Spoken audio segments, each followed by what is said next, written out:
buenas tardes, mis estimados estudiantes de su curso de termodinámica. Este, Pido disculpas porque, bueno, ya digamos, esta primera unidad ya se evaluó, mas sin embargo, esta primera clase sirve de retroalimentación para esa primera parte que también, bueno, digamos, fue muy teórica y es muy teórica porque son la introducción a la termodinámica. Quise traerles estas láminas que están bastante chéveres. De pronto voy a tratar de pasarlas en un PDF, comprimirlas y dejárselas a ustedes para que ustedes también la tengan, porque son imágenes y son un poquito pesadas. Fíjate que dentro de la termodinámica nosotros vamos a tener, ya ustedes vieron la introducción, esto es una retroalimentación, que la palabra termodinámica viene de termo, que es calor, y dinámica, que es movimiento, y importando las causas que lo originen. Entonces, sinónimo es calor en movimiento y etcétera, y hablamos, ya están dentro de la plataforma, dentro de esas clases que ya evaluamos hasta el día 29 de septiembre, hasta las 23:59, que fue ayer, ¿no? Del 2024. Vamos a hablar un poquito de las propiedades de la termodinámica acá para reforzar esos conocimientos, porque estos también nos van a servir ahorita para la unidad número 2, ¿verdad? Que van a ser propiedades independientes y dependientes, ¿verdad? Entonces, dentro de las propiedades independientes, es cuando el cambio de una no afecta a la otra. Ejemplo, la presión, temperatura y volumen. Y entre las propiedades dependientes, que se muestran acá, es cuando el cambio de una propiedad afecta a la otra. Ejemplo, la entalpía, la entropía, el volumen específico. ¿Ok? Continuando. Ahora bien, el equilibrio termodinámico, o en el equilibrio termodinámico vamos a hablar del equilibrio mecánico, del equilibrio químico y el equilibrio térmico. Fíjate que dentro del equilibrio termodinámico, ¿verdad? Vamos a tener eh, que el equilibrio termodinámico se dice que en un sistema está en equilibrio termodinámico, corrijo, siempre y cuando no ocurran cambios en sus propiedades sin un estímulo externo. Eso se refiere a lo que es el equilibrio termodinámico, que no ocurra un cambio sin un estímulo externo. Cuando hay un equilibrio mecánico, se alcanza en un sistema cuando no existe ninguna fuerza interior sin balancear entre el sistema y los alrededores. Cuando existe un equilibrio químico, se alcanza cuando un sistema en equilibrio mecánico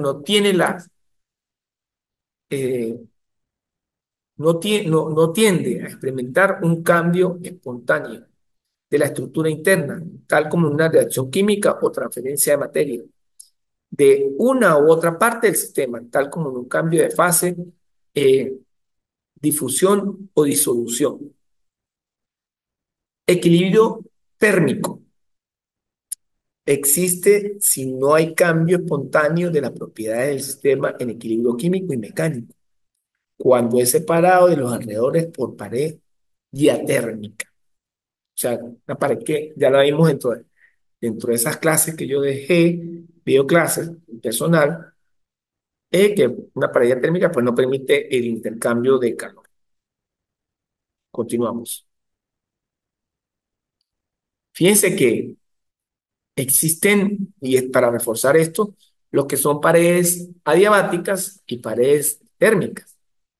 La pared adiabática es un proceso donde no existe transferencia de calor. Ah, perdón, esta es diatérmica. Esta sí se alrededor por una pared diatérmica. Corrijo, esta sí tiene intercambio de calor, corrijo. Las que no tienen intercambio de calor, corrijo, son las paredes adiabáticas. Es un proceso donde no existe transferencia de calor. Nos observa aquí. Y paredes diatérmicas, un proceso en las cuales existe transferencia de calor. Entonces aquí corrijo, donde está el equilibrio térmico, donde dice cuando es separado de los alrededores por una pared diatérmica, es que sí hay intercambio de calor con el exterior. O sea, sí hay una transferencia de calor, corrijo. Y una pared adiabática es un proceso donde no existe transferencia de ¿qué? De calor. Las paredes diatérmicas es un proceso en los cuales existe transferencia de calor, como lo acabo de decir. ¿Ok?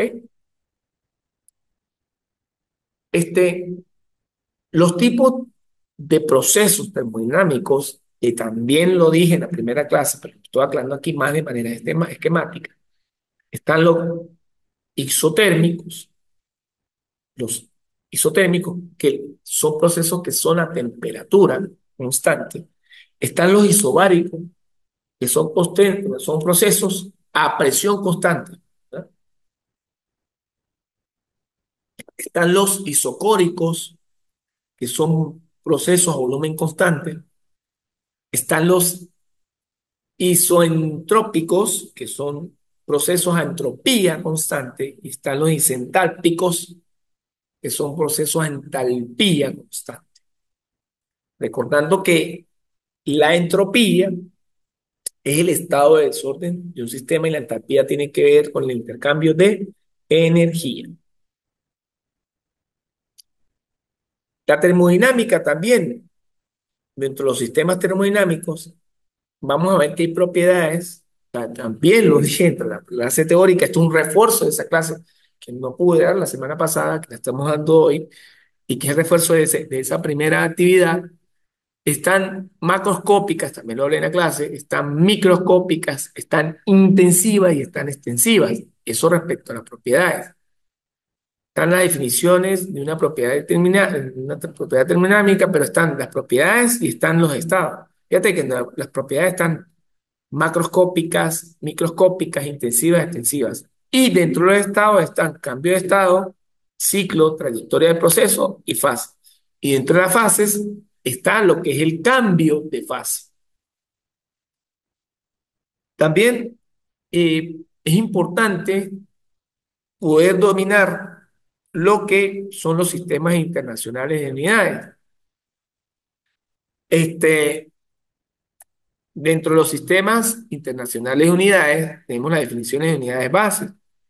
Fíjate que la longitud, por lo general, se mide en metros, la masa en kilogramos, esto en el sistema MKS, el tiempo en segundos, la intensidad de corriente en amperios, la temperatura en grados Kelvin, la intensidad luminosa en candela y la cantidad de sustancias generalmente en mol. Siguiendo con el sistema de unidades, un sistema dimensional consiste de todas las unidades primarias y secundarias y las correspondientes unidades de medidas. El sistema internacional, que es, tiene 7 cantidades bases, una con una propia dimensión. Los símbolos utilizados para las cantidades bases y sus dimensiones son las siguientes. Vemos que acá está la longitud, cuyo símbolo es L o X o R, etcétera. Y la dimensión es L, la unidad es el metro. Está la masa, cuyo símbolo es M, la dimensión es M mayúscula y la unidad es el kilogramo. Por otro lado, tenemos el tiempo, cuya dimensión es T mayúscula y sus unidades son segundo. Tenemos lo que es intensidad de corriente eléctrica, cuyo símbolo es I mayúscula o I minúscula. La dimensión es I y las unidades son amperios. Tenemos la temperatura, cuyo símbolo es T, la dimensión es grados y la unidad es kelvins. Tenemos la intensidad lumínica, que es LB, la dimensión es J y la unidad es candela.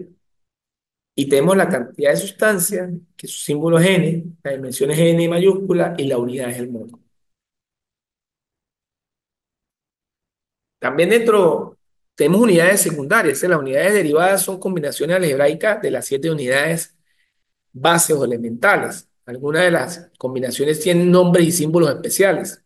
En la tabla se encuentran algunas de las cantidades derivadas más comunes del sistema internacional, cada una con su unidad y símbolo.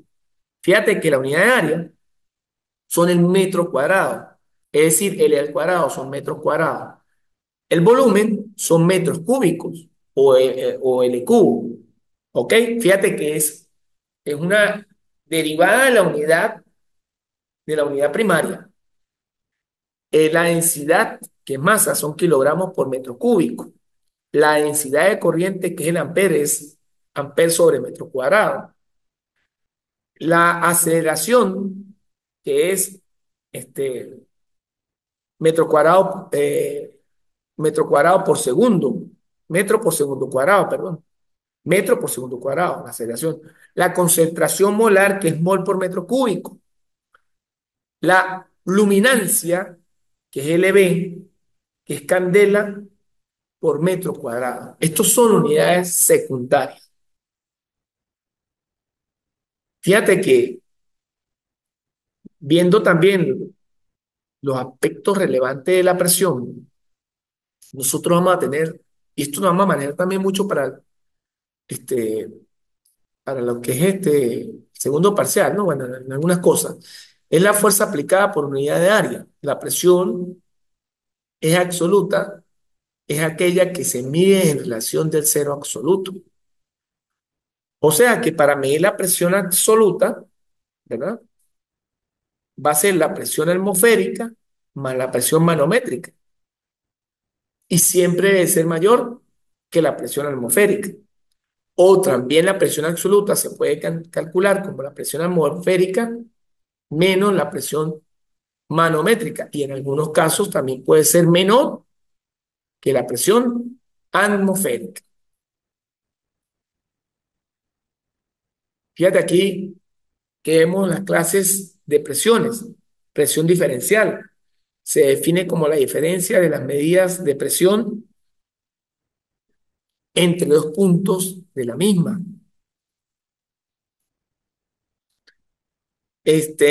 Y dentro de los instrumentos utilizados para medir presión, vamos a tener lo que es tipos de medidores, entre paréntesis, lo que son los manómetros.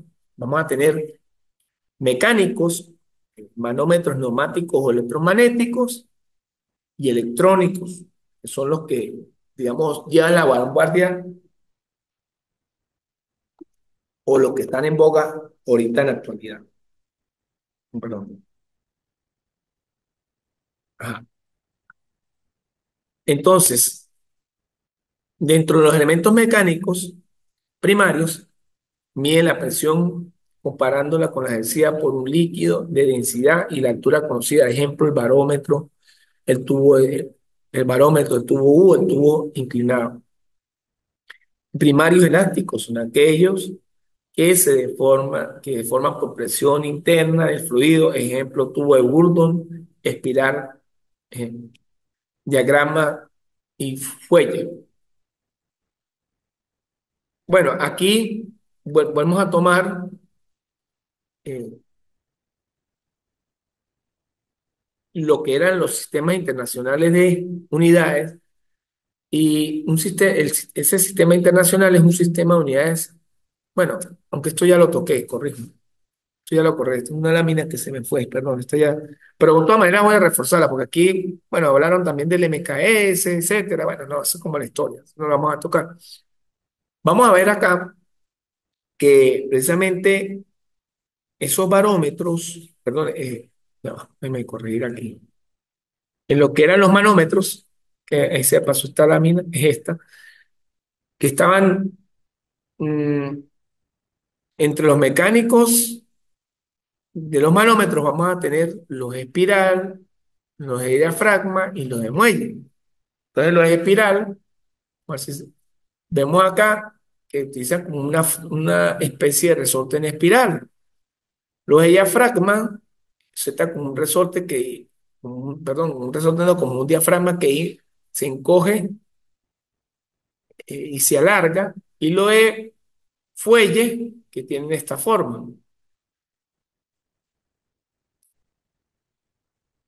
Entonces, volviendo, ya vimos los diferentes tipos de manómetros, vamos a ver algunos aspectos relevantes de la presión. En las múltiples ecuaciones que se podrán encontrar en las diversas materias, se debe manejar las variables de temperatura y presión en escalas absolutas, a menos que la ecuación a manejar sea una ecuación empírica, cuyas variables deben de ser introducidas en unidades particulares. Por lo tanto, para la presión, la terminología de absoluto puede ser en sistema inglés, si la están trabajando el PSI o en PSI, libras sobre pulgadas, libras sobre pulgadas cuadradas. En sistema internacional, si la están trabajando en vara, kilopascales, atmósferas o pascales. Y en otros sistemas, que vamos a ver lo que es el kilogramo fuerza sobre centímetros cuadrados, entre otras unidades. Recordando que la presión se mide como la fuerza entre la unidad de área, ¿no? La presión en unidades manométricas no absolutas se podría representar como el sistema inglés, la PSIG, como el sistema internacional, lo que es el BAR-G, el CAPAC, el ANMO-G y el PAC, perdón. Otros sistemas, como es el kilogramo sobre centímetro G, entre otras unidades de presión. La transformación entre una condición manométrica absoluta se presenta por esta ecuación. Como la presión absoluta, generalmente es la presión manométrica más la presión atmosférica. Y en algunos casos la presión manométrica, como ya lo vimos ahorita, la presión atmosférica menos la manométrica. Pero generalmente se trabaja es esta ecuación. ¿Ok? Bueno, continuando,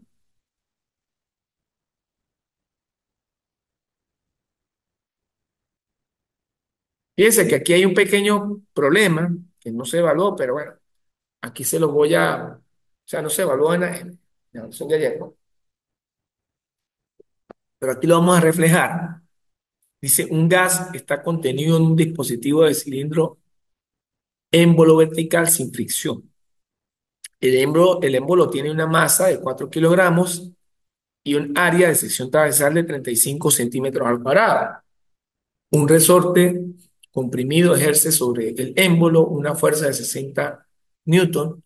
Si la presión atmosférica es de 500, de 95 kilopascales, determine la presión dentro del cilindro. Entonces, aquí vamos a partir de lo que es, ya para ver si hay otras figuritas, de lo que es que la presión del gas va a ser la presión del émbolo más la presión que ejerce el resorte más la presión atmosférica. La presión del émbolo se va a calcular como lo que es la fuerza del émbolo entre la área del émbolo. Pero la fuerza de ese émbolo viene a ser lo que es el producto de la masa por la gravedad. Como observamos, la masa del émbolo es 4 kilogramos, ¿verdad? Y la gravedad sabemos que es 9,81 metros por segundo cuadrado. Entre el área, que es 35 centímetros al cuadrado. Si nosotros agarramos la calculadora, ¿verdad? Agarramos la calculadora y escribimos 4 por 9,81 y eso a su vez lo dividimos claro, lo que pasa es que aquí, ¿qué es lo que pasa? Que como el área está en centímetros cuadrados y observamos que ya va a cambiar. Bueno, aquí observamos que el área está en centímetros cuadrados y hay que llevar a metros cuadrados, entonces se multiplica por 1 entre 100 elevado al cuadrado. Al resolver todo esto, el resultado de la presión del émbolo en pascales, ¿y por qué nos queda pascales en este caso? Porque no va a quedar newton sobre metros cuadrados, son pascales. Entonces nos da, ¿nos da cuánto? 11.000, corrijo, 211,43 pascales. Para determinar ahora lo que es la presión del resorte, va a ser la fuerza de resorte sobre el área del resorte. Fíjate que aquí en el enunciado nos dicen que la fuerza del resorte es de 60 newton. Aquí está este 60. Y lo vamos a ir entre el área que también, en este caso, de 35 centímetros al cuadrado, que viene siendo el área transversal que tiene el pistón, ¿sí? El émbolo. Cuando nosotros rectificamos unidades, nos da 17.142,86 pascales, es decir, nos quedan newton sobre metro cuadrado. Finalmente, hay que transformar estas unidades que nos dan en pascales, o también se pudo haber hecho que esa que nos dieron en kilos pascales, que es la presión atmosférica, llevarla a pascales, 95 por mil, simplemente multiplicando 95 por mil y nos da 9.500. O llevar todos a kilopascales, por decir, la primera que era 112, perdón, 11.211.43, lo dimos entre mil. Y esa nos da 11,21, que viene siendo esta. Ah, pero esta vamos a colocar el rojo. Este color es azul, ¿ok? Esa sería la del Envoy, en kilopascales. La otra que está en verde, que serían 17.142,86, la vamos a ir entre mil. Y esa nos da 17,14. Esa viene siendo esta, kilopascales. Y finalmente, esta que vamos a colocar en color naranja, que es de 95 kilopascales, vamos a sumar. Entonces, como ya todas las tenemos en las mismas unidades, ¿verdad? Sencillamente vamos a sumar 11,21 más 17,14 más 95. Y eso nos va a dar como resultado 123,35 kilopascales, que viene siendo el resultado final, que es este. ¿Lo ven? Entonces, eso es para que vean un poquito un ejercicio relacionado con referente a lo que es la presión. Voy a borrar acá para poder avanzar. Ya va, ya va, que se me... Aquí hay un problemita que ya presenta un manómetro. Dice, un manómetro que contiene aceite y nos da la densidad en un sistema inglés, que es 53 libras sobre el pie cúbico, se conecta a un tanque lleno de aire. Si la diferencia del nivel de aire entre la columna es de 20 pulgadas y la presión atmosférica es de 14,6 PSI, determine la presión absoluta del aire en el tanque. ¿Ok? Lo primero que se hace en este problema es transformar esas unidades que están en el sistema inglés a el sistema MKS, kilogramos sobre metro cúbico. Entonces aquí se establece que una libra equivale a 0,3048 metros, pero como es cúbica, todo lo le damos al cubo. Finalmente, para llevar esas 53 libras sobre, perdón, corrijo, un pie, corrijo, no libra, un pie vale 0,3048 metros, corrijo, no es libra, perdón, un pie vale 0,3048 metros, pero como son metros cúbicos se le dan al cubo. Entonces, cuando yo elimine pie cúbico con pie cúbico, me van a quedar metro cúbico, ¿ok? Porque ya esta unidad está en... Ah, y una libra equivale a 0,453 kilogramos. Entonces, corrijo, ¿no? Un metro cúbico equivale a 0,3048 metros. Perdón, un pie equivale a 0,3048 metros. Todo esto elevado al cúbico porque son cúbicos. Y una libra equivale a 0,453 kilogramos. Al hacer y efectuar y hacer la transformación, vamos a aceptar de que esto nos da 847,87 kilogramos sobre metro cúbico. La altura, que también nos la están dando acá, dice que hay 20, dice, y hay una columna de aceite, dice, diferencia del nivel de aceite entre las dos columnas de 20 pulgadas. Esta 20 pulgadas, que su efecto es este, también la vamos a transformar a metros para trabajarlo en el MKS. Sabemos que entonces, en este caso, fíjate, vamos a llevarla primero a pies y luego de pies a metros. Entonces, un pie son 12 pulgadas. Entonces, cuando van a hacer aquí la cuenta, eliminan pies con pies,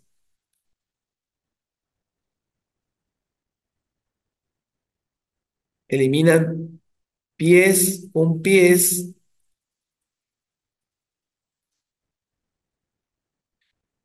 y luego, perdón, perdón.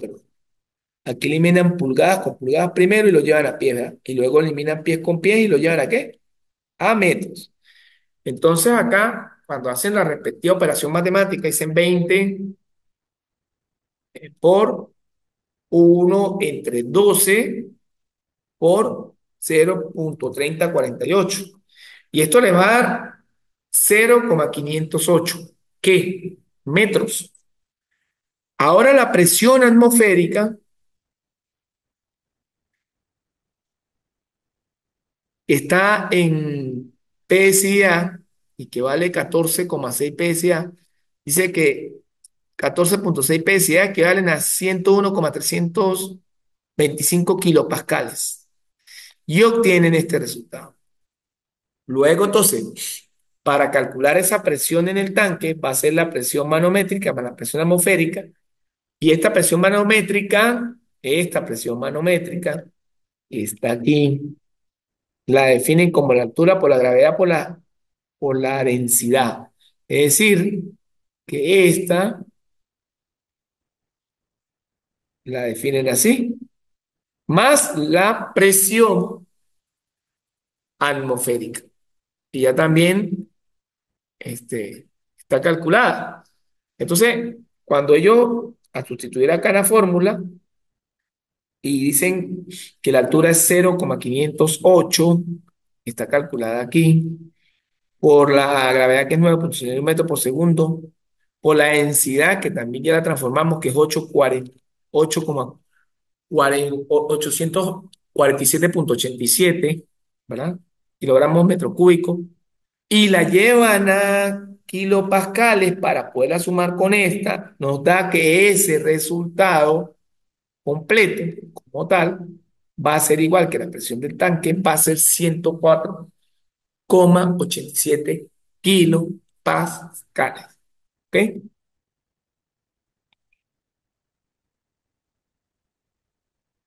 Bueno, vamos a avanzar.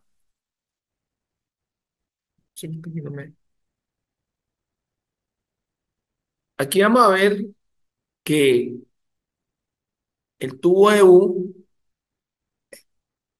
que es un manómetro, perdón, es un tubo en U, como se ve aquí hay un volumen y aquí está la diferencia de altura. El tubo inclinado es esto y aquí hay un barómetro de aguja. Pero todos estos instrumentos, lo que es el tubo de U, perdón, el tubo inclinado y el barómetro corrido, porque estos son, no digamos que es un barómetro por dar, pero es un instrumento para medir presión, que es lo mismo que hace el barómetro. Tiene esta configuración. El tubo inclinado tiene esta configuración y el barómetro tiene una especie de resorte, ya vimos cómo funciona, o por muelle. Aquí hay otro problema de presión.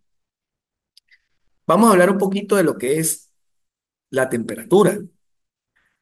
Resulta difícil dar una definición exacta de temperatura, por lo que se definirá como igualdad de temperatura. O sea, resulta difícil dar una definición exacta de temperatura, por lo que se definirá como igualdad de temperatura. Se dice que dos cuerpos tienen igualdad de temperatura cuando no hay cambios observables en sus propiedades. ¿Ok?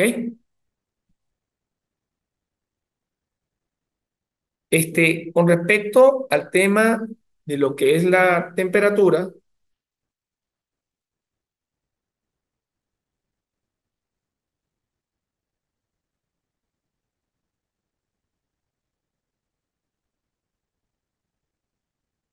lo que es referente al tema de la temperatura, existen los termómetros, ¿verdad? Y vamos a ver que entre los tipos están a gas o volumen constante, la propiedad termométrica, el símbolo es P. La ecuación es la que aparece allí. Están gas a presión constante, resistores eléctricos, termocuplas o par de cuplas o columnas de líquido. Los de columna de líquido lo vemos acá. Los resistores eléctricos los vemos así y los termopares los vemos así.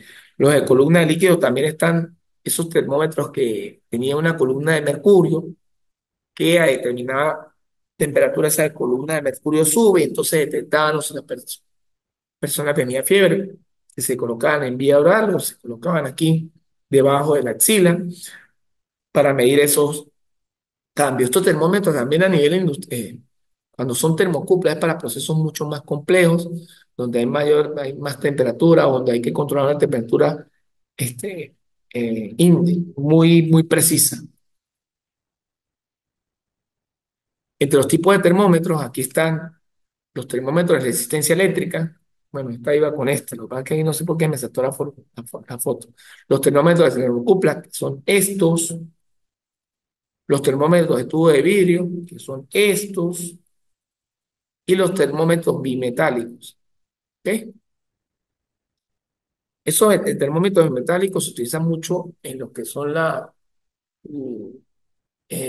neveras como switches, porque cuando detectan una temperatura muy baja, ellos se cierran y activan una resistencia para fundir el panel, el panal de escarcha, de hielo, y evitar que la nevera no funcione como es. Entonces se funde esos digamos, actúa como un termómetro metálico porque cuando detecta una temperatura alta se cierra el circuito y activa la resistencia dentro de la nevera. Bueno, el termómetro de tubo de vidrio, algunas escalas, fíjate que cuando hablamos de temperatura vamos a tener escalas de Celsius, escala de Fahrenheit y escala de Kelvin y escala de Rankine, ¿no? Tres famosos, ¿no? Fíjate que en la escala del Celsius, el, el punto de fusión es cero, por encima está digamos, lo caliente y por debajo está lo frío. Y entonces en la escala de Kelvin, el cero lo observamos abajo y el punto de medida es 273. En la de Fahrenheit, 460, 32 y 278. Y en el ranking, 0, 492 y 672. Aquí están los creadores de esas unidades como tal de temperatura.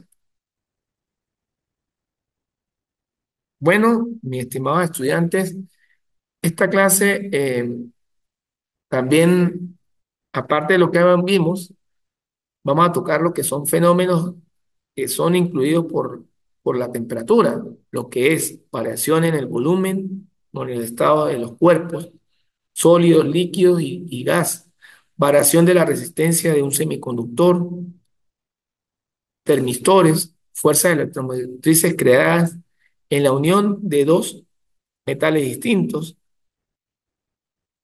termopares o termocuplas, intensidad de la radiación total emitida por un cuerpo, pirómetros de radiación, variación de la resistencia de un conductor, lo que son sondas de resistencia, otros fenómenos utilizados en los laboratorios, lo que es velocidad de sonido de un gas, frecuencia de resonancia de un cristal, entre otros. Bueno, aquí en esta lámina, pues bueno, hay algunos problemitas relacionados a lo que es problemas relacionados con la temperatura, ¿ok? Eh, Y vamos a ver que en la escala de temperatura, bueno, ya eso lo vimos, que están las absolutas, que es Kelvin y Rankine, perdón, y en la relativa Celsius y Fahrenheit.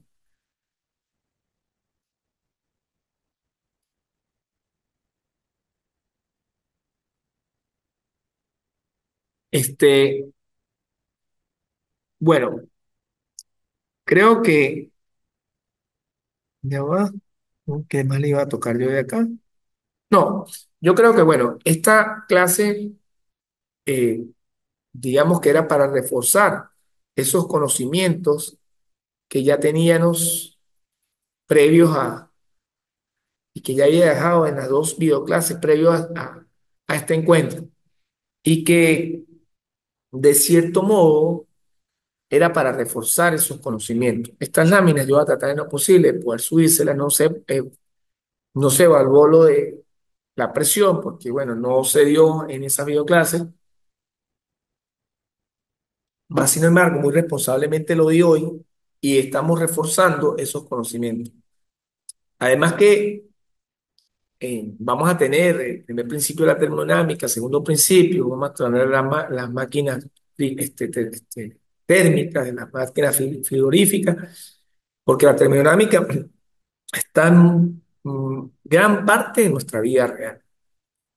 Y este, ¿por qué lo digo que en gran parte? Porque también acá en Venezuela, más adelante, cuando toquemos, vemos esos puntos, vamos a ver que por lo menos en las termoeléctricas, incluso en las plantas nucleares, está metida la termodinámica. Porque a través de estos procesos, o el estudio de estos procesos termodinámicos, es que se crean ciclos ideales, ciclos cerrados para modelar un ciclo ideal y poder de esta forma conseguir lo que es eh, acercarnos a un ciclo ideal y a través de estos conocimientos sólidos en la termodinámica, poder aplicarlos y llevarlos a la ingeniería para obtener un beneficio, como el caso de las termoeléctricas, que son plantas de energía, este, de energía eléctrica, productoras de energía eléctrica, donde se aprovechan un ciclo cerrado termodinámico para poder producir electricidad. Lo mismo ocurre en las plantas nucleares. Entonces, esta materia es muy, muy interesante. Vamos a tratar de hacerla lo más didáctica, lo más llevadera, lo más entendible posible para que ustedes se lleven un conocimiento. Espero en esa prueba que no fue tan difícil, porque repito, eh, más teórica que práctica, porque bueno, más adelante sí vamos a ver algunas cosas prácticas, no tan difíciles tampoco. Repito, el objetivo es aprender, el objetivo es tener un conocimiento en esta área, en esta cátedra tan importante, para que ustedes, pues, más allá de la calificación, se lleven un conocimiento, que ese siempre ha sido mi propósito. Y espero en la evaluación del día de ayer, pues hayan tenido este, un buen resultado. Sin más que decirles, me despido de ustedes, deseándoles el mayor de los éxitos en la evaluación que acaba de pasar desde el 29 de septiembre del 2024 y que cerró a las 23:59. Y cualquier duda, cualquier interrogante, cualquier duda referente a la materia, yo siempre voy a estar presto a responderla. Si me escriben al WhatsApp, les agradezco que me escriban a la plataforma para yo poder reflejar y ustedes también tengan un medio de defensa. Eso creo que lo dejé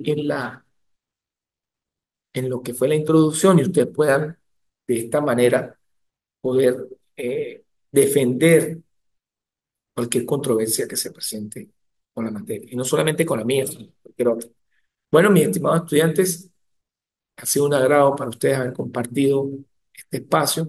Espero que para una próxima oportunidad se puedan conectar. Yo sé que muchos por el trabajo de pronto no lo pueden hacer, pero este, estoy seguro que en algún momento lo harán y me gustaría poder discutir en los próximos temas, lo que es el primer principio de la termodinámica, el segundo principio, ver la aplicación que tiene la termodinámica en lo que son las máquinas térmicas, las máquinas frigoríficas, los motores de combustión interna, etcétera, y que ustedes vean y tener ese feedback para que las clases pues sean más agradables. Sin embargo, esta clase queda en diferido, ustedes la pueden ver, ese es el objetivo de la modalidad, pero si pueden, cuando puedan, se conectan, cuando puedan. ¿Ok? Sin más que hacer referencia, me despido de ustedes, esperando verlos en una próxima oportunidad. Siempre atentos, su profesor Pedro Anselmo Sánchez Palacio. Gracias.